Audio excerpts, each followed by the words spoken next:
বাবা মারাই সব থেকে বেশি পলিটিক্স করে ভাই সন্তানদের মধ্যে। আমরা বলি বাবা মা ভগবান, হ্যাঁ বাবা মা ভগবান, কিছু কিছু বাবা মার কথা বলছি, সবার কথা বলছি না। বৃদ্ধাশ্রম হয় তার কারণ হচ্ছে সন্তান খারাপ, এরকম অনেক অনাথ আশ্রমও পড়ে আছে।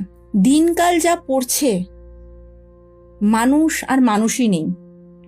কারোর ভালো সহ্য করতে পারবে না, ছেলে বউয়ের সাথে ভালো আছে সহ্য করতে পারবে না, বউ ছেলের সাথে ভালো আছে সহ্য করতে পারবে না, কিন্তু সেই শাশুড়ি মেয়ে জামাইয়ের সাথে ভালো আছে ভীষণ খুশি, কিন্তু ছেলে বউ ভালো থাকলে সহ্য করতে পারবে না। তার মানে আমার ছেলেকে কিছু করেছে, বশ করেছে, যার জন্যই আমার ছেলে আর আমাকে ভালোবাসে না। ছেলে ভালোবাসে, সব সময় ভালোবাসে।